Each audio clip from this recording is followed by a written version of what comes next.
it together after years of doing this, but here we are. Okay, cool. Live. It's December 16th. We got Lora O'Toole from Dronedek on, and Lora. Every time I see your name, it's like, why don't you spell it with an uppercase R? You're in this this helium biz. I know I should change it. Yeah, right. That's funny.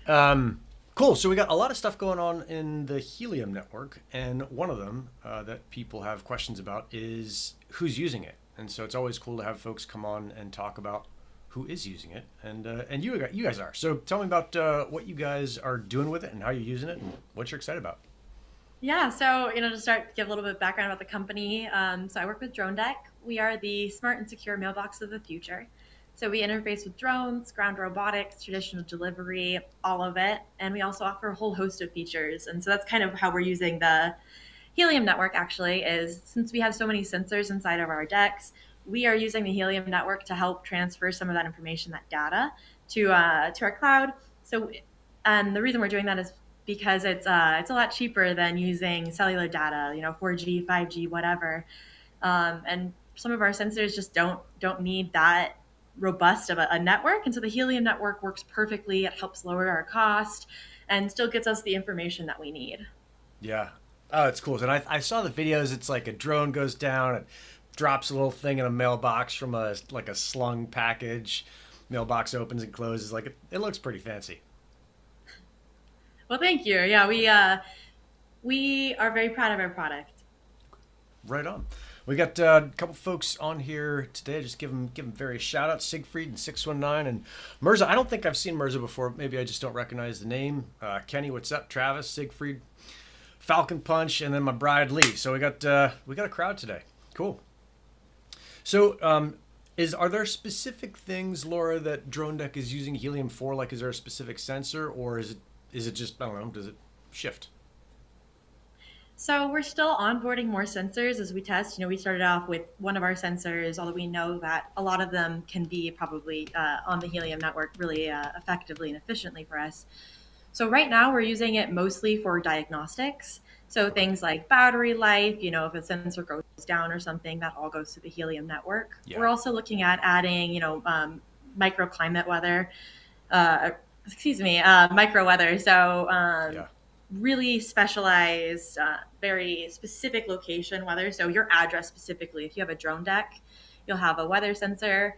It'll tell you what the weather's like right in front of your house instead of that whole area. And so we're looking at adding that to the Helium network. We're looking at air quality sensors, just the whole shebang. We have a whole lot of sensors that we're working on onboarding to the Helium network right now. Okay. And I'm seeing a bunch of people in the chat. Hey, what's going on? Good to see everybody. Bo and 𝗵𝗏𝘁 Project. I love 𝗵𝗏𝘁 Project. I don't think 𝗵𝗏𝘁 Project is here. I think it's someone else. Let's see. Nobody more Solana problems happen today. Yeah, whatever. This is crypto. Things are gonna happen. Okay, so the weather thing I'm psyched on because one of the many projects that I keep trying to stop starting so that I can finish some of them is like a weather project. And so let me make sure I'm getting kind of the whole Dronedek system right. Is that there's the drone itself, which is super cool looking, and then there's the mailbox side that you can't just have a regular mailbox and have this thing like figure out how to open it. There's a very specific mailbox that it's got, and the mailbox is where you're going to put the weather sensors. Is that right? Yeah, so we're not the drone. We work with drone partners, ground robotic partners, all of that. But we Yep. are just the smart mailbox. We're the receptacle. Oh, okay. So all of our sensors are inside the mailbox. Okay, that makes way more sense to me now. I was like, man, you guys are managing a lot. What's up, Daniel?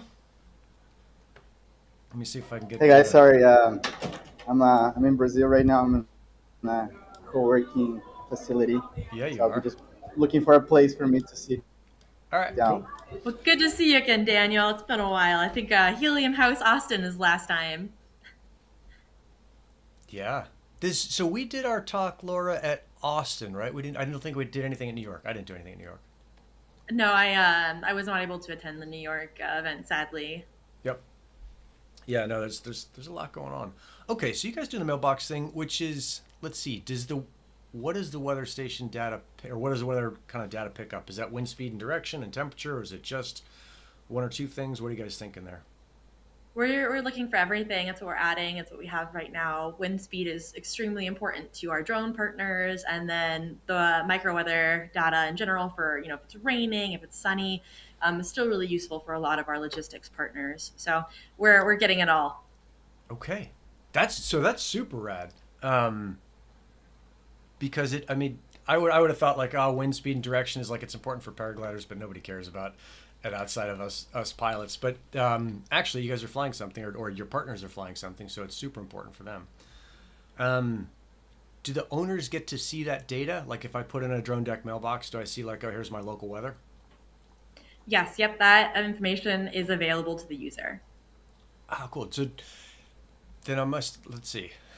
I'm trying to figure out how this thing works. So I'll get like an app. So I buy this Dronedek box, and it's only available in certain places because you guys are rolling out beta. Is that right? Like you can't just buy it anywhere? Yes, and we actually you can't own a drone deck. We're doing a subscription model, so Okay. and that allows us just to keep updating as we get more sensors, maintain the technology and all of that. Yeah.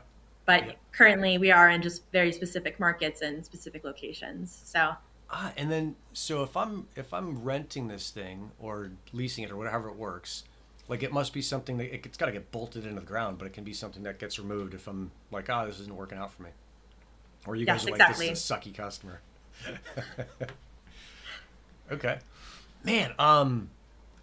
So each one of these drone decks then will be pushing out at least weather data on the Helium network, and then of course whether or not are you guys pushing out like whether or not the package is there, or whether the doors open or closed, like that all seems kind of appropriate for Helium.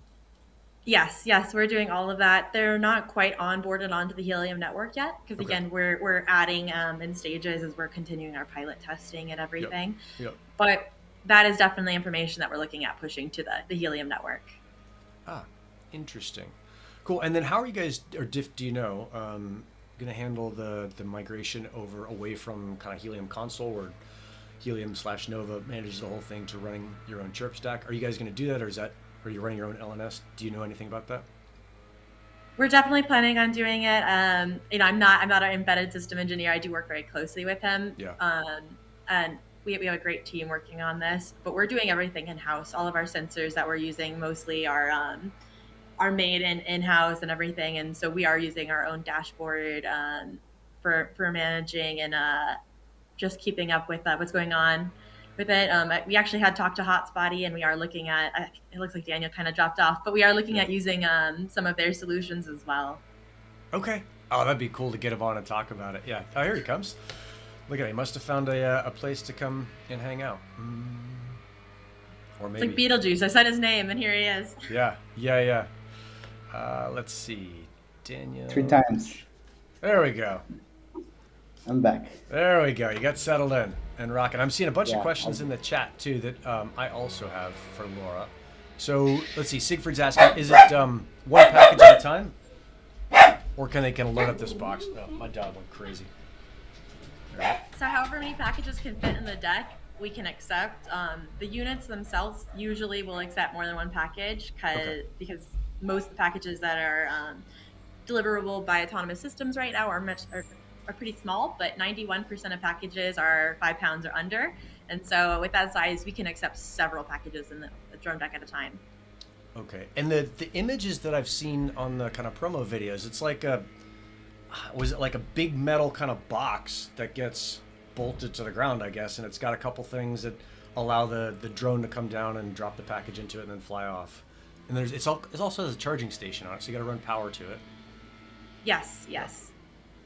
Okay. And we also have heated and cooling, so another reason that we really need power. So you can keep medicines cold and fresh. You can keep food hot. Whatever you need to do. We unlock sensitive deliveries that way. So. Yeah. Oh, that's rad. Wow, that's super cool. Yeah. It's Congrats. that is the mailbox of the future. That's fair. Usually people say that and you're like, dude, you added like one door sensor. Get the fuck out of here. It's not the future, but this sounds like it. Let's see. Okay, so one package time. Let's see. Lee said, does it get rented or leased? And then where is it? Like, where do I need to move in order to get a drone deck in my house? So we are looking at a subscription model. So it is kind of a renting lease sort of agreement. Yep. And for where we are right now, we're really working in the health industry currently. We're mostly B2B. We are partnered with the city of Lawrence, Indiana. We just had our first pilot there. We're looking to set up a next phase where you actually move into some neighborhoods and things. But for the residential side, we're partnering with municipalities. So if you want a drone deck in your area, reach out to your local government and tell them you want a drone deck. Tell them to partner with us, and we'll bring a pilot. In Indiana, I went to high school in Indianapolis. I think we used to swim against Lawrence, and they had a pretty good team. Is that? Are you guys based out of that area? Yes. Our headquarters is in Lawrence. We're an Indianapolis company originally, and most of our team is there. Dude, when I come to see family, we'll come visit. We'll see if Please do, yeah. I'll be home for the delivery. holidays as well. I'll be back in Indiana here next week. So okay, rad. Let's see. Sigfrid's asking, is it a one household solution, or can several households use one together if they're able to coordinate? Oh, that'd be cool, like a neighborhood box. Is that something you guys think of, or that's not in the cards? Yeah, so currently we really only have our standalone unit for B2B and then residential, but we are working on a what we call a cluster box configuration. So there's plenty of neighborhoods now that are moving to a centralized mail where they have several of the little locker kind of boxes next to each other. We can do apartment buildings with our cluster configuration. And how we really stand apart there is that we interface with all these autonomous systems. You're still getting all of the features and the locker kind of the cluster box configuration that we have. So it's very similar to our standalone unit, just a lot more capacity and flexibility is what we're looking at. Dig it. Daniel, what do you think? What's Hotspotting going to do with these guys? What's going on here? I mean, we spoke in the past, right, to help with the analyzing the network in terms of coverage. But actually, I do have some questions. What is the biggest challenges that you guys have on deploying this? I mean, I'm sure you get a lot of discussions. Just very curious about it. With the Helium network, or the Lora one, or in general? I mean, I guess it could be in general with the Helium network as well, right? Because like me and Nick mainly, there's a lot of cool things on top of the Helium network. How has it been to onboard the devices, and how also with the changes that are happening now with the IoT side of things? How are you guys like coping with it, and etc.? So we've been pretty lucky. We haven't had too many challenges still. It helps that we're making most of the things we're using in house, that we have some really good embedded engineers on the project that are making sure things run smoothly. We're constantly keeping up with the changes, because you're right, there is a lot happening with the Helium network and with LoRaWAN in general right now. It's an interesting time, and but right now, because we have so few sensors and it's kind of straightforward right on the Helium network, for us, it hasn't changed too much. In general, I guess some of the biggest issues, still the supply chain, the shipping and stuff. We're getting it sorted, but everything takes a little longer now. So it's kind of that waiting game and making sure we get ahead of our demand and everything before we get to that point where things are running a little later than we need them. So. Yeah, but we're still handling that well. Yeah, I mean, that's the thing of hardware, right? That we've been like almost every Friday we talk about that. Like, hardware takes much timer than software to get deployed, and you always need to think ahead. Any small change that you do, any revision, takes weeks. Yeah, I mean, I'm really excited to see this thing moving. It's super exciting. Yeah. Oh, I'm psyched. I think we answered this one. Ed's thing. How do the drones recharge? And there's like is it like a magnetic recharging plate or something on top of the things? So we're looking at a couple options right now. We haven't fully committed to one, but we're looking at induction or contact-based charging. Okay. And so those are our main two. We have some prototypes and things that we've been testing with partners. So that's the idea. Cool. Let's see, Travis. If everything's leased to users, I guess it's on you guys to make sure everything's certified. What a pain in the ass. Yes. Yeah. But again, that's another reason that we've gone with this. It just allows us to keep the system and everything up to the standards that we need to meet and what everyone expects. And again, to keep updating if there's an issue, if you guys need a new sensor in it, if we update the deck. It's a very modular, so we can go in and plug and play kind of with different sensors as we need. Okay. Right on. Let's see. Siegfried. Siegfried, this might be, was this you as a 14-year-old kid where you snatching packages out of mailboxes? Is how do you guard against theft, right? So whether someone picks a lock and gets in there or whatever, like how are you guys thinking about that? So the deck itself is very secure. I don't know if you could pick the. I mean, I'm not going to say it's impossible, but I think it would be very difficult. The systems we're looking at. As for the standing by the box, we have camera sensors, and so do all of the autonomous systems. You know, if it's a manned delivery, they're obviously going to watch. Then they're going to see that. If it's a ground robotic delivery or drone delivery, again, they all have cameras, sensors. You know, they can't be too close to people usually, especially with drones. And so if there's someone standing there, you know, we're aware of that, and it won't be delivered until a little bit later probably. Or we'll send a notification to the user saying there's someone right by your deck, you know, they need to clear out, something like Like that. you guys are what we're looking at. requesting missile launch authority. Like, hey, can we clear the clear the obstacle here? I mean, All right. just all this already makes it much more secure than like a regular mailbox, right? Because Yeah. the only thing they have is the little thing, the little flip flag, thing yeah. that goes up. Yeah. Yeah. Yeah. Is this just running on 110, Laura? Or I guess Yes. Okay. So pretty straightforward. Mm-hmm. And then let's see, Ed's thing is solar feasible. Can you guys We run are on solar looking panels? into solar. I'm sorry? Yeah, that's it. Yes, we are. We're looking into solar. We're looking into other alternative power sources. You know, we are trying really hard to get to green power right now because some of the features that like such as cooling, heating and cooling and things. Solar is not quite there yet, but we're getting closer. So we have hope here in the next few years that we'll be able to go fully solar or at least to another green energy source. Yeah, definitely those of us that have set up off grids know that solar is kind of a pain in the ass and things take a lot more power than you think sometimes. Let's see. Crew here is really worried about illegal implications here. Yeah. Maybe he's not worried. Maybe he's interested. Yeah, that's right. That's right. So to access the deck, it does have to go through an official partner. So we're partnering and working with lots of 3PL and large providers, retailers, and we're looking at setting up those partnerships. Okay. But we can't just give access to a deck to anybody. So it's not like every carrier system. If they don't have some kind of relationship with us, they won't be able to access that deck, and that's part of or majorly for the security of our users. Okay. And this isn't something, so this is like a specific company. Like my little cookie company, Paleo Treats, would partner with Dronedek and say you can make local deliveries. You're not partnering with Amazon or UPS or USPS or FedEx yet. Is that right? Yeah. Okay. We're talking to all the big dogs. We're on everybody's radar. We're working on it. Right now, we're just not out in a bunch of neighborhoods or anything yet, and so we're still early on in those conversations. But we are hopeful that we'll get some of these partnerships. All right. Let's see. I've got a couple more. The range on the drone 619. I think Laura was saying it's not their drone, so whatever drone the drone company uses.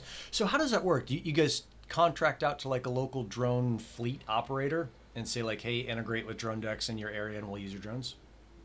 Sometimes it is local providers. Other times, there's some providers. Amazon has their own drone. That program is everywhere throughout the country. Not right now, but they're planning on rolling it out throughout the country. Is my understanding. There's companies like DroneUp that's doing the same thing. They're doing kind of widespread, hyper local groups of pilots and stuff. And so it's still one company, but they're all over. But if there is a specific local drone provider, then yes, we are looking at partnering with them if they're making deliveries as well. And for the range on the drone, typically we're looking about 10 to 20 miles. Okay. But our charging stations also help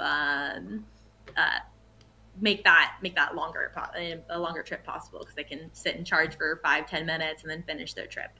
Okay, and they can recharge at like a couple different stations because you guys are setting out. It's not like you're saying like, hey, this rolls out globally right now. It's like this will be good. Daniel? Yeah, just thinking about the Paleo Treats. I think it'd be really cool. For example, you have a shop, maybe you have some other shops around San Diego that also sell your products. You can just like load one box or a few boxes and then go back to your business, go back hiking or something, and then the drone is just going to deliver to everybody. Save a lot of, you save on gas, on people, on time. It's basically automated, right? think. That's the idea. Yes, we're trying to solve all the pain points for the logistics industry, for our users. We're trying to be more green. We are doing car counting Less for traffic. municipalities. So we're really focused on how can we make the business better, how can we make the user experience better, and how can we improve this community? How can we add and give back? So those are our kind of main focuses. That's rad. Let's see. Joe Network Bits. Right on, dude. A good question. No heckling this time. I like it. I approve this. So this is like something we get asked all the time with all these different Web3 projects. Are you going to put NFTs on the mailboxes? Is there going to be something like that? Or is it something where you're like, that's so far ahead, we haven't touched that yet? We really haven't given too much thought into NFTs. We are looking at stuff we can do with using the Helium network and what we're going to do with the credits and things we get from all of that. But we have not gotten to NFTs yet. So if you have any suggestions or ideas, feel free to reach out to me. We're always looking for more things that we can do and that fit with what we're doing and our goals. Awesome. And I've got a giant thing here that says Dronedek somewhere. There it is, dronedek.com. That's where you go. And I'm sure you can figure out emails and contact from there. Cool. Let's see. 𝗚𝗿𝗶𝘀𝗁𝗲 psyched on this thing. I don't know how to get these fucking comments to be to fit in a nice space and not cover Daniel's head. So sorry. Let's see. So I guess he's asking about the whole like connectivity suite. So that's not just running on just Helium or just 5G or something. Yes. It's like there's a ton of Yeah. different things in So it. yeah, we're kind of using all of the networks available for whatever fits best for that sensor or that use case that we're doing at that time. So Yeah. most of the time we do go in and we're using kind of a mix of networks. Right now we're not doing too much on 5G, and most of that's because currently the FAA hasn't approved for drones to be on 5G. So they're still on 4G. All of their communication needs to be through that. And so it hasn't really made sense for us to both have 4G and 5G connectivity in the decks currently, but we are hoping that we'll be able to move to 5G here as that drone industry kind of moves that way. Rad. Let me see if I can unfuck that thing. Dude, it's amazing to me how much I can just screw up all these broadcasts by clicking the wrong button. Cool. So, geez. So I got a box. The box is super automated. It's got all kinds of extra sensors on it. Are you looking to integrate with other, and I think this was part of Ed's question, with other Web3 projects like WeatherXM or the rest of it? Or 𝗱𝗲𝗀𝗀 is the other one I'm thinking of that's doing drones. I'm actually not familiar with 𝗱𝗱𝗀𝗀𝗀. Oh, okay. Well, I will make an intro after this call. Great, thank you. Appreciate that. They're doing some super cool drone stuff with mapping. Although I don't know if they're going to be in the U.S., but yeah, we'll get into that. I think Max and I are talking to them about helping those guys out with some stuff. But are you looking to integrate with all these different Web3 projects? Or are you saying like, hey, we're going to do, what is it called, Daniel? Like full stack, like we're doing everything? Yeah. Yeah. Yes. Yeah, we're always open. We're definitely looking into other Web3 projects, and anything that we think, any partnership or anything we think can strengthen both us and our partner. We're definitely open to those. We're definitely looking into them. A rising tide lifts all ships, so we're not gonna say no that we're not looking at other Web3 projects. Because we don't know which ones are gonna really work for us, and if something does, we're definitely gonna go that way. Okay. Yeah, exactly. I mean, or yeah, it can be like an extra mining for you as well, for the person who owns the box or is the box as well. How do you guys know exactly where to pinpoint? Like, there's the GPS. You can use like the GeoNet, like centimeter precision, plus camera sensors. Yeah, so right now there's a couple. So we do have camera sensors. We're looking. There's GPS to get the ground robotics, the drone close, and then we're looking both into machine vision and IR beacons currently. So the industry is still kind of figuring out which way they're going to go, and so we're trying to help with that and kind of work with all of the solutions that are out there right now and see what's gonna be best for us and our partners. So that might end up changing. We might use some other sensors and things coming up for that. We might just go the IR beacon way. We're still kind of experimenting and exploring that. Dig it. I should have drawn all these up before, but these are the projects that I'm thinking of so far. I'm sure I can line them up nicer. That'll work with, or that could be useful, or like could be an integration. Is there anything else you can think of, Daniel? There's GeoNet, there's WeatherXM, 𝗱𝗲𝗀𝗀 for the drones. GeoNet does the centimeter positioning. Yeah, yeah. I'm thinking stuff that doesn't necessarily need bandwidth, right? You just need like sensors. Yeah. I wonder, let's see, is there a place for kind of anode react to do their power stuff? It's interesting, Laura, what Daniel had said about making a Dronedek, like a miner for crypto. Whether the owner gets a split on that or you guys keep everything, that might be maybe not for municipalities because they don't want to touch crypto with a 10-foot pole, but They don't need to know. for regular people, that might be super cool. Is you offer like a retail version of this thing that's like, yeah, put a box out in front, you get all the functionality of Dronedek, and you get to mine crypto. And if you don't want it, great, we'll take it. Whatever. HiveMapper too. All right, I'll put that in. I mean, just put a Helium IoT miner in there if you don't have it already. You know? Yeah. We are looking like at the the helium miners, and that's something we have definitely explored, and we've talked about. You know, is that revenue that we can kind of kick back to the user to help them or kind of offset some of the cost? And we're looking at a lot of those opportunities right now to help our users pay. If that's us working with a retailer, and if they're ordering so much from this retailer, then they get money back on their deck. The retailer. We're exploring all those kinds of options. So definitely interested in the miner ideas. We're definitely talking about it. Because you guys were mentioning that you're using 4G, right?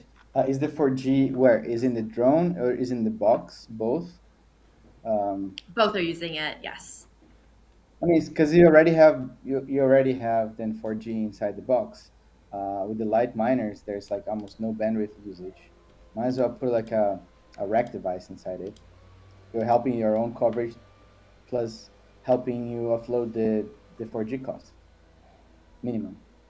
Yeah, that's exactly our thoughts as well. Huh. Nice. Are you working? There's my bride, rocking and rolling. She's got, so Lee's family is deep into racing. We always laugh about it because I don't give a shit about cars and engines, but they fucking love them. And I used to go to the You're track. from Indiana and you don't like racing? Come Well, on. I wouldn't say from. I went to high school there. I've got great memories of that place. But I grew up all over the place. Yeah, it is funny because it's like, oh, the 500 Days of May and Indianapolis 500, and like they are so into this stuff. One of them is I think GM of one of the local race teams. I think that's right, Lee. And then there's a bunch of folks who are well known in that world. Is that something you're thinking of kind of coordinating across Indianapolis and saying like, oh, we can do part deliveries? Because I can see that being. We would. Yeah, we would love to. That's definitely interesting to us. We haven't had those conversations before, but it's certainly something that we could do. Oh yeah. And that we would love to do. So. Lee, let's hit up Chase and see if we can make an intro. That'd be super fun to get those guys in because our family's always asking us, like, what do you guys do? Like, I don't understand this helium thing. And Lee's got a video coming out on it, but yeah, that'd be cool. Be like, hey, this is what we do, and this is how it's useful for you. Let's see, Siegfried. Actually, it seems like a pretty good question. Is when you yeah, hit it. Oh, sorry. Go ahead. Go for it. Yeah. I was going to say, no, I think it is a really good question. And I think the answer is if we are just doing drone delivery, then yes, that would be an issue. But, right now, a lot of our pilots are practicing or testing manned delivery. We've done a pilot where we were testing USPS first class delivery. So we accept manned delivery too. And because of our security and our features, we're still adding things. And that just allows us to move into the market everywhere right now because drone delivery is so specific on where it's allowed. But we are ready to interface with drone delivery. We are doing some pilots with drone delivery. We're looking at ground robotics. So when we get those opportunities, we're taking them and we're going for it. But before that, we're still completely usable. We're relevant. We don't need the drones necessarily, although it is a cool part of the automated delivery ecosystem. Cool. I keep thinking of it as because it says drone in it as like the little flying drones that you see everywhere, but it's really more about the deck part of it, like the receiving part that can receive from flying stuff, from driving stuff, from people, from whatever. Yes, yeah, our name can be a little bit confusing. So we do try to really emphasize that we are the deck, we're not the drone. So yes. All right. Yeah, yeah. No, it got me at first. Let's see. I'm seeing a couple more things in the chat about other projects. Demo, yeah, Demo could totally come in there. React could be cool for like a battery pack piece. And then, geez, I don't even understand this. Of course, Travis immediately goes to something that I don't get. Control telemetry uses. I don't know what that means, Travis. I'm sure you do. Laura, do you know what this is? I'm afraid I Oh. don't. All right, well, we'll go to the next one then. So, man, people are fired up today. I didn't realize there'd be so many questions on this. I I love mean, it. it's I such an love the exciting engagement. topic. It's great. Yeah. It is Yeah. exciting talking about it because it's like this is a new thing for the network, and one thing that's coming through pretty clearly is that like, hey, this isn't Amazon, like a giant network. This is a small thing that's starting off, and you guys are testing stuff out. But man, that is exciting to be a part of that and to see kind of how the whole thing goes down. Yeah, it definitely is. I'm so glad to be a part of it. I love what we do. And with Amazon, we're able to say like we beat Amazon to the patent office with our patent by 4 days. So That's right. we might not be an Amazon product, but 4 days later we might have been. So Yeah. Yeah. I mean, maybe they end up buying it. And who Oh, knows? yeah. Who knows? Okay. Geofencing. Yeah, you guys must have to be bound by the same rules as everyone else. So again, since we do manned delivery, we're really not. We can be put everywhere. Now our drone partners cannot deliver everywhere. So if you live within 5 miles of an airport, you can still have a drone deck. You can still get the ground delivery Yep. by robotics, manned delivery, our whole features. But you are right. You will not be able to receive drone deliveries in that place or within 5 miles of an airport or other restricted airspace Got it. areas. So Okay. So I think at least as things stand right now. we keep getting kind of tripped up by the drones or flying things, but the delivery side can be anything. Yes. Okay. Yep. Ed coming in with a demo. You guys are just brainstorming on all these different things. Jules down in Australia. Jules, I'll see if I can make your thing later today. Joe just asked me about it. I've got a bunch of crap going on, so I'll get there if I can. But it looks like you guys are crushing drones in Australia. Cool. Huh. And I guess, Laura, this is something that you see as being able to get rolled out worldwide, like as you kind of grow. This isn't a US only thing. Definitely, yes. We actually I think we have 25 PCPs now, worldwide PCPs What's a PCP? that are designated. So it's patent protection throughout the world, basically. So Okay. there is a treaty that with the U.S. and a whole lot of other countries where they can designate patents to other countries from. So our patents are U.S. based.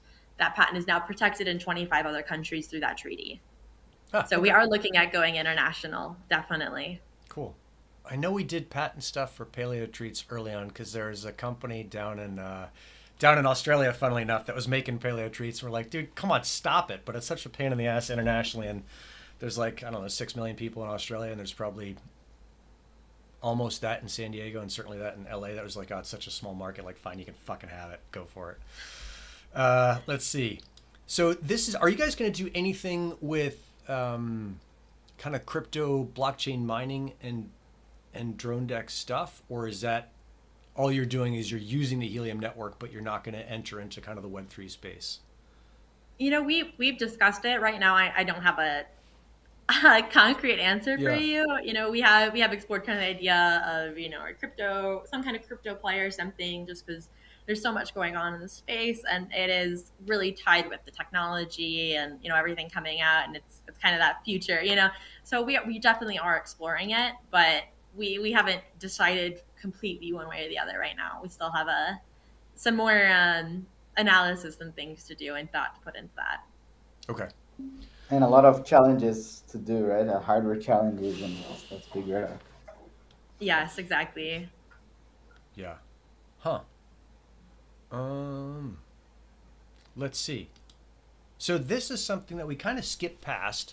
I think 619 meant to say medical delivery, but YouTube doesn't allow you to edit your content, so there's a C in the medial part. But this is super cool, right? Is you can get, especially because you can keep things at some certain temperature.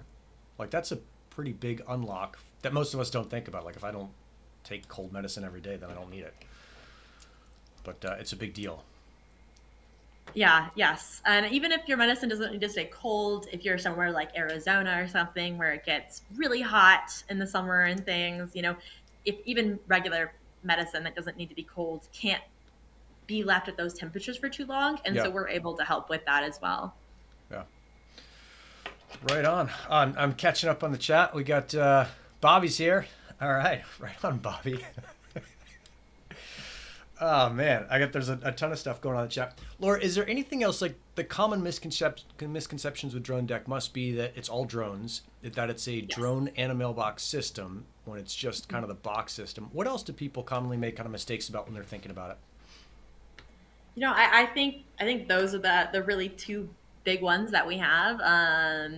Other than that, I think the product kind of stands for itself. I think most people kind of hear the idea and they're like, oh, that makes sense. I think it's about 1 out of 3 Americans have had a package stolen in front of from their house, in front of their house, but it's been delivered. So I think a lot of people hear, oh, this smart, secure mailbox, and they're like, oh, I get it. Yeah. So. Yep. And it looks like it's happening. Russ is coming on. Russ is one of the guys in the 𝗓𝗏𝗀𝗀 crew. Super cool guy. I keep wanting to tell his life story because the guy's been everywhere and done everything. He's got this rad story about, what was it, Russ? Like you got sent as a 21-year-old kid to go track down a package that was lost somewhere, and the company just sent you to the airport, and they're like, just go find this thing. And he flew to, I don't know, like JFK, and was driving around on a forklift looking for some package. Like, got the wildest stories. But he's also kind of usually on the cutting edge of what's going on as far as what's next. And it looks like, yeah, the stuff that you're talking about, Laura, like this isn't impossible, right? It's not still like a pipe dream. It's like, oh, this is happening right now. It's not everywhere, but it's happenable. It's possible. Yeah. I think the US is one of the countries that's really doing stuff with drones that it still kind of feels a little bit far away or kind of like that, like fantasy futuristic. But then again, I mean, we even had that comment earlier about Australia. There's a lot of other countries that are a lot further along in drone delivery and just drones in general than we are. Because the FAA is such a conservative, and I mean, it makes sense. It's for the safety. We have the safest airspace in the world. But, it does make things like drones a little bit slower for adaptation than other places. Yeah, step at a time. Like we all want everything. Well, not we. I want everything that I imagine to exist right like that. And it's like, no, that's like Daniel said a million times. Hardware is hard. It takes time. Looks like folks are super excited about this, Laura. Daniel, I don't remember having the audience ask so many questions ever. Do you? I know we don't need to do anything, right? Just read the questions. Yeah. Well, I'm glad everyone's here, so like, holding excited up as about well. it. Yeah. Laura, let's see. I guess part of this question is, are you, and I'm putting words in Ed's mouth, are you hiring and or like, what do you guys need help with? Like the community is obviously psyched on it. What can people do to help out or participate or support? Yeah, so we're a startup where we're growing, so we are hiring. We're growing every day. Our team's, I think, more than doubled in the past year. So we're up to 20 some people now, which is really exciting for us. The biggest thing we need help and support. We're working on rolling out in pilots and stuff. So it's really just those pilot opportunities, those partners. We would love to do something with residential coming up here. Is a big goal because medical industry is a big industry for us. It just makes sense. A lot of our features work there. Yeah. So it's been where we've been at recently. But again, we would love to get some units in front of people's houses and things. So I think the biggest thing we need help with is people saying, going to the retailers, going to delivery services or municipalities and saying that I want a Dronedek. I want my packages through Dronedek. It's secure. It offers, features for me. So things like that is kind of where we need some help. Okay. Where we'll always probably need help. I think getting the word out there is something that is always needed. Yeah. I was going to skip a couple questions, but like the obvious thing for me, because there's money in it. A lot of people around, at least in Southern California, probably throughout California, do it. And I don't think there's a great way to do it right now, is CBD pot delivery stuff. Like I can see that being the residential kind of, not killer app, but certainly if I had to roll out one company that was going to do something in San Diego in the neighborhood, and in my neighborhood, we got about, I did the research on this a couple months ago when I was doing 𝗏𝗏𝗁 and stuff. It's like 15,000 people within about a mile by a mile and a half, something like that. And I'm sure a bunch of them are into the CBD THC stuff. Is that something you guys are going to do, or you're not touching it, or somewhere else? We're thinking about it. We want to do all sensitive deliveries, whether that be marijuana, hemp, alcohol, because we can do ID verification. So people no longer need to be there. You don't need a signature. If your package needs a signature, they'll put it in the deck. The deck won't unlock until you're verified as that person that needs to. So you can, you scan your ID with your smartphone, and after doing a QR code on the deck, that brings you to that scanning page. Does that, takes a photo of you, and it's like, oh yes, this is you, this is the right person, and then the deck unlocks and you can get those, and that counts as your signature. We are definitely thinking about we are definitely thinking about marijuana. Currently federal regulations makes it hard to deliver that. It needs to be to a person. It's only cash. It can't be flown by drone at all because the airspace is federally owned. It's not local. So I live here in Colorado. Marijuana is obviously legal here. They're still not legal for them to fly it, though. But once those regulations start easing, and we have hope that they will be here soon, we are looking at moving into that as well and accepting those deliveries. It looks like there's some excitement in the audience about this particular idea. I mean, Travis' comment is basically like, because you have to use your warmth environment to warm the burrito, so there's a flow of action there.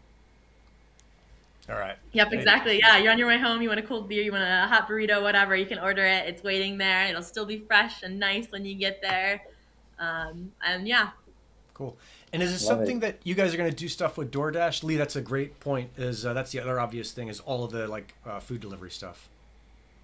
Yeah, so we worked with I believe it was Uber Eats on when they were delivering for our pilot in Lawrence for a little bit, and this is horrible. I can't remember if it was DoorDash or Grubhub right now, but one of them also was working with us a little bit. So yes, we are talking. We are definitely looking into that. Want to move into food delivery a lot because again, we have some great features for supporting it. Cool. Yeah, I mean, I know that Lee, for Paleo Treats, we just got a grant from DoorDash for doing something with them. So I'm pretty sure they're open to working with small biz. And then it's funny, like, what is it? 80% of the audience seems like they're into pot deliveries, and then like me and Ed, the straight guys or straight laced guys, are like, oh, you guys are degenerates, get out of here. This should be for non-legal or for legal stuff. It's hilarious. I mean, we're moving in that direction that it is legal, and so we want everything to be able to be delivered to Dronedek and be able to go through us. We don't want to say no to products or industries if we're able to accept those deliveries. Yeah. I mean, I agree. It's a framework, as you just work on the boundaries of legality, and then the rest goes, right? Exactly. Yeah. What anybody orders is not our business. We're just here to secure it and make sure it's hot, cold, whatever you need, give you notifications when it arrives, things like that. Yeah.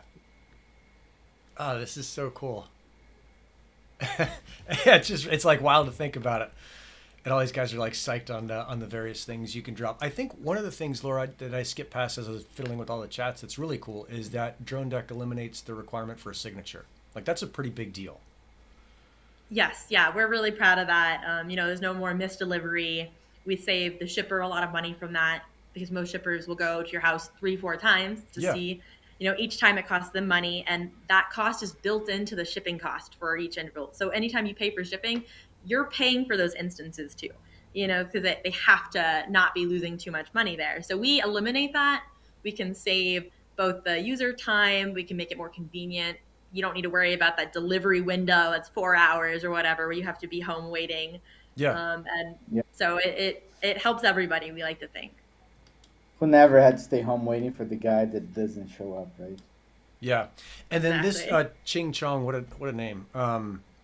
I think this is important too, is like, no, this doesn't mean that you get your darknet deliveries, whatever, because if I'm understanding it right, Laura, both the company that's doing, well, not both, the company that's doing the delivering has to sign up with Dronedek and run through a bunch of, KYC stuff, is my guess? Yeah, exactly. So, think large shippers and things those are going to be probably the main partners that are delivering to us. So, if it can't be sent through USPS, UPS, FedEx, things like that, probably not going to go through a Dronedek. Again, some local providers and stuff will, but past that. Yeah. I have a question. Shoot. How do you differentiate like a a very dense city or like a like for example, I was just thinking like, oh, for example, if you want to deliver something in LA, LA is a massive city. There's a lot of traffic. Uh, can you do that in LA because like there's so many buildings and stuff like that, or would you go to like a more like rural areas and less dense? We can definitely do stuff in cities. It's actually both rural and urban and suburban are all huge markets for us. Actually, in the city, I think it's the University of Kansas maybe did a study, and they found that automated delivery in cities can save like 50% of time and stuff, and so it cuts down on all the parking spaces being taken up. So it opens up parking, takes cars off the road, all of that. So it's definitely a huge market for us, and we are planning on moving into cities. Yes. Dig it. And then let's Yeah, that'd see. be awesome. Can you get around federal regs? I'm imagining it's like all the stuff that you can do as a single person. Like you can't really do it as a business, right? You can buy a drone and fly it illegally, but if you're running it as a business, I'm imagining you can't get around that.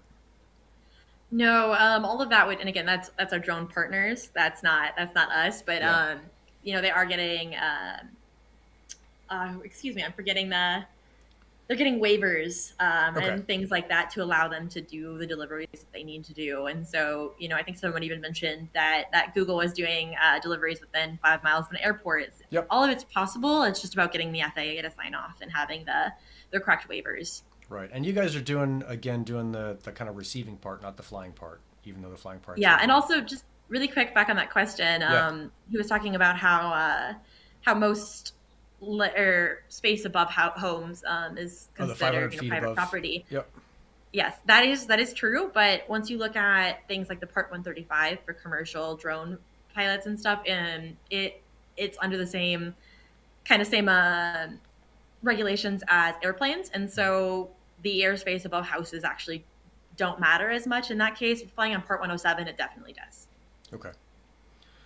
Let's see. This is a long one, but I think it's super cool. From 619 is that this is something you could do where it's like as you get low insulin or like low on your supply, there's an automated delivery piece. So like on top of the automation from the drone stuff, there's also like, hey, you're running out of eggs. Here, I'm just gonna reload you with eggs without you doing anything. Or insulin. Maybe insulin's more important. Yeah, we are actually exploring some of that kind of that never ending supply closet kind of thing by working with some partners. We're Yep. looking at that for in the hospital industry and our healthcare industry. So there's so many medical equipment, so much medical equipment, excuse me, that's so expensive, Yeah. and so they have all of this extra in case they need it, and they don't know if they do, and they have to have that space, and so we're looking at if we're able to partner with people, so when they need that, we can get it delivered immediately through autonomous delivery. And so it saves space, saves time, and saves money. It's just in time shipping, basically. So we are looking at that, yes. Right on. Tech questions. The traveling salesman routing thing. That's like, what is that, Travis? Like some famous thing where it's super hard to figure out how to get people to go to the right like most efficient route. Something like that. Yeah, for that, definitely we are optimizing our partners' delivery routes. And so part of what our company kind of is now is yield management. So, we can't have 3 drones coming to the deck at one time. We need to schedule that so it's one at a time. So we're able to look at that and help our partners be like, oh, well, you're in this neighborhood at this time, you're going down this street. This is in a scaled as time goes on. You can hit all of these houses immediately. You don't need to, skip around or anything. So we are trying to help optimize that route, and also we can cut down on what the salesman or the shipper needs to carry. So again, that just in time shipping. Medical device salesmen don't need to keep things in their truck if we can get that delivered immediately once it's bought. By autonomous systems, things like that. Yeah. There's a dude on here. Cyber farms, hospitals in Utah. He does a ton of stuff in Utah. And I think he was doing like medical delivery stuff. So this might be a super good connect for you. Rex, if you don't have Laura's contact info, you guys can hit me and I'll make sure that connect happens. But Great, that's fantastic. Thank you. Yeah, we're always looking at partnering with more hospitals. So if there's hospitals there that are looking for this kind of solution, we would love to move in that space and move there and help out however we can. yeah, oh, it's right. What else are you thinking, Daniel? As I see, I'm just like, I gotta stop on the chat for a second and try and pay attention to this thing. The thing's blowing up. What else are you thinking as you listen to this? Like, is there a hotspot you kind of play here for how many drones are in, or how many drone decks are in a certain space, or like, how are you guys thinking you guys can Yeah. contribute? I mean, I think as the project evolves, especially if there's any sort of like crypto aspect of it, people are going to start wanting to manage those boxes, right? Um, 'Cause, then I guess I'm sure we can talk about something that we can do together. Um, because I mean, like for example, if you guys gonna do like the full stack, like Nick was saying, add other projects in it, maybe we could have like some sort of dashboard and things. Um, Yeah. yeah, I think there's so many things they can do together. Um, and how what is the best way to keep track of everything you guys are doing? Because like I think last time we spoke was in Austin, so it's almost a year ago, and also super cool that you guys managed to grow the team so much since then.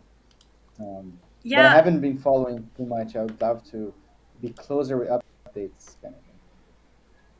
So we're really big on posting on social media. It's probably the best way, LinkedIn, Twitter, Facebook, however you guys want to find us. Our website's also a good place to check.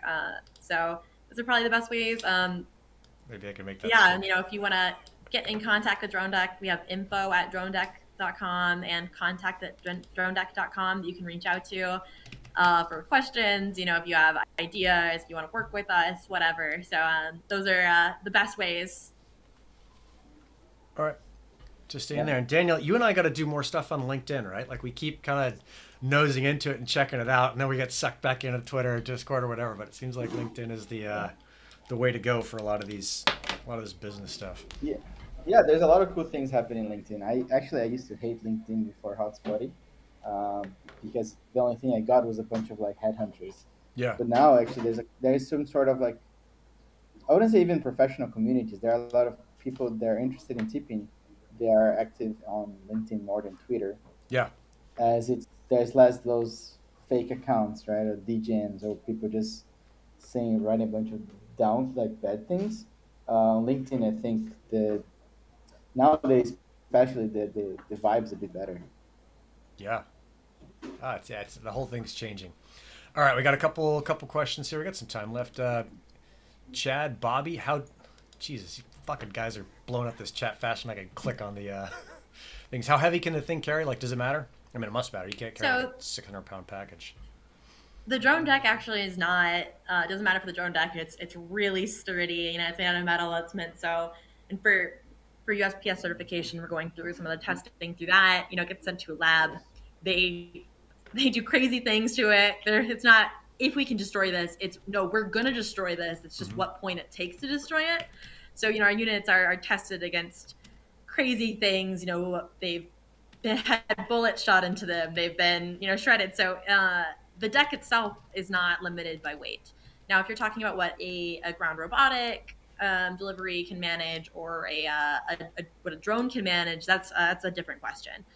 And there are drones that can carry, I think we're up to about 70 to 100 pounds now, which is a huge.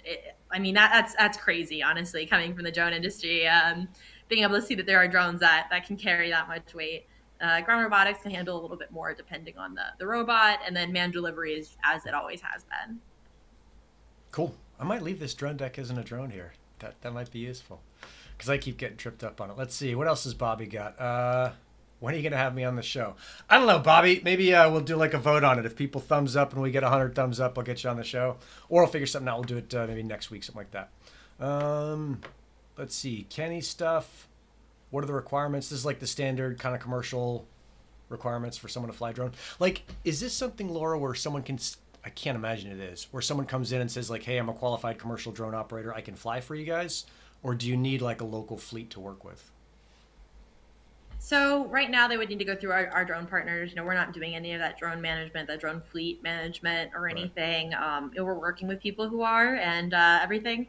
For requirements for if someone wants to fly a drone, it's not too hard to go out and get your Part 107 if that's what you're looking. If you want to get your pilot's license for drones, that's probably the easiest way. there's lots of ways to get involved in drones, though. It really depends on what you're looking at doing with them.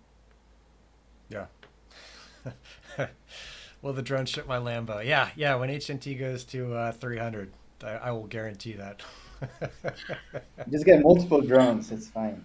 Yeah. Let's see, Jason. Oh, we got the Aussies coming in. They're coming in to hijack this chat. They're doing their own thing at I think 2 p.m. Pacific with network bits. So if you guys are paying attention to the Aussie kind of developing scenario, they're running a different YouTube show later.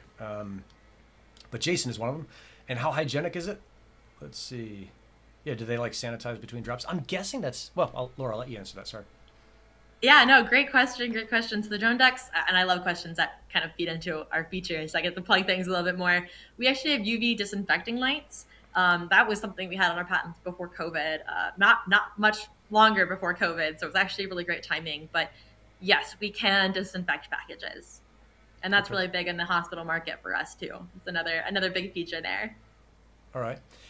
Oh, this is good. Bobby, maybe I'll have you on sooner rather than later. You got some good questions. Like, so if I buy a drone deck, I must rent it from you, and then does that include the delivery price or like a certain number of deliveries? How does it work?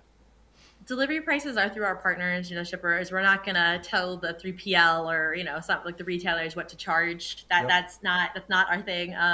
Typically, drone delivery is thought that it's gonna be cheaper once the infrastructure is there. The estimation right now is that it'll cost about $1 for delivery, where trucks would cost $2. So anywhere that for every $2 of delivery for a truck, you're going to be saving $1. So it cuts that price in half by drones. Is what we're looking at getting to, and what everyone expects it to once we start scaling. So it should be cheaper. Okay. Not to mention, we also cut down on that missed delivery, again saving more money for the shipper, and hopefully that cost will be reflected then to the user as well. So. Okay. And then it looks like in Australia, where, man, these Australians are coming in hard. Jules, what's up, dog? And Jason was saying it's 3-4 in the morning there. So well done, guys, for waking up early to catch State of the Network. Good job. But it looks like Wing, which is, I think, the Australian service, is free delivery. So it'd be interesting to see how the pricing piece comes around. Because if let's say you're a pot shop and you sign up with Dronedek, you might say to your best customers, like, hey, I'll put a Dronedek in your house so you can buy more pot more reliably. That is some deals that we're kind of looking at right now. It's stuff like, is there some kind of give back kind of thing where if you're ordering from one shipper a lot, does it make more sense for them then to kind of offset that cost and everything? So we certainly are exploring that. And as for the free delivery, I think a lot of the drone delivery happening right now is free, but it's mostly because they're kind of that pilot, their proof of concept right now. And they're being subsidized. So I'm not sure if that will stay around or not. We'll have to see. All right. I think I'd seen something about this part when you gave the presentation in Austin, is that there was some like interaction with emergency services. If someone has a heart attack or whatever, there's like flashing lights. Is that just like a failed memory, or is that something you guys are looking at? No, that's exactly what we're doing. We have different color combinations for different emergency services. This helps so they can find the address. We work with EMS and things like that. We have some great supporters in the EMS community, and sometimes addresses aren't standardized, or the mailbox isn't right there. There's no numbers for the house, and so it can make it really difficult to find a house for emergency services. So with the flashing lights, we're able to help them be able to locate that house immediately. Seconds matter in emergencies, and so we want to help however we can. And then we're also looking at, with some of our cameras, we can do car counting. If there's an Amber Alert and a car with that license plate goes past us, can we get that information to emergency services? That's something that we're looking into too. So, however we can help, again, communities and governments and law enforcement and things, we definitely want to. We want to see how we can improve the community. And a lot of that does go to that emergency response. I want these things to have like... what do they call, not aggressive, but offensive options, offensive capabilities. So like the Amber Alert car drives by and like it fires out a net and wraps it up and ties it to the drone deck and yanks it back. Maybe that's going a little too far. Yeah, I'm not so sure how seeing something like that would be, but it'd be pretty cool, right? Some Mission Impossible drone deck kind of stuff, something going by. Yeah, catch the bad guys. Yeah.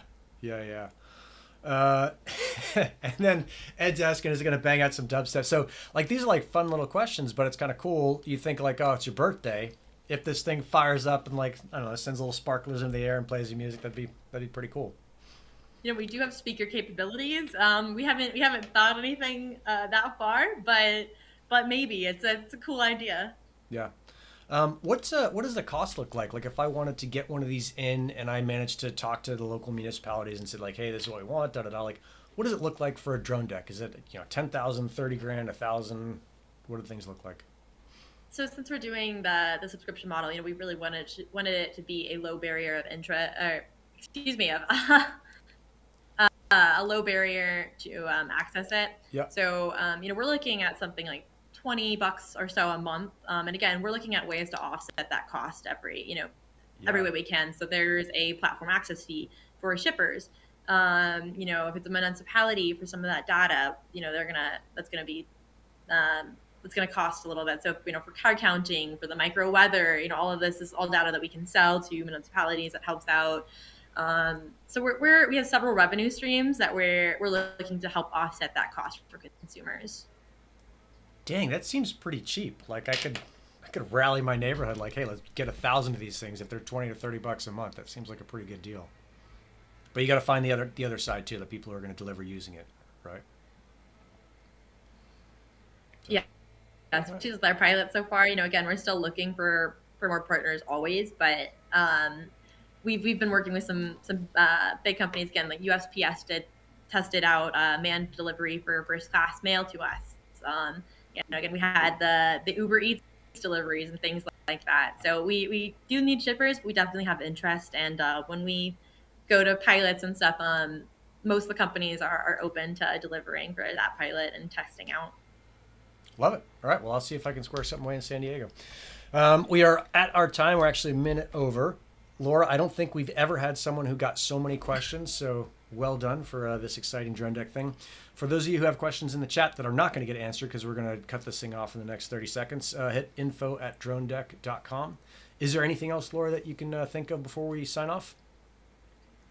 Yeah, no, I think we covered a lot. Again, if anyone has any more questions, feel free to reach out. You know, we always appreciate that engagement, and thanks chat for all the questions. Appreciate the excitement, and thanks Nick for having me on today. And great to see you, Daniel.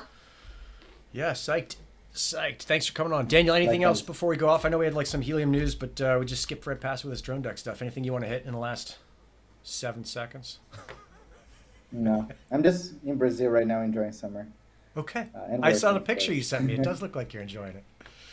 So right on. All right, guys. I will see you guys next week. Maybe we'll get Bobby on and we'll grill him about what he's got going on in Helium. But Lora, thanks a ton for coming on. Thanks for everyone for jumping in and chatting. And I will see you guys next week. Rock and roll.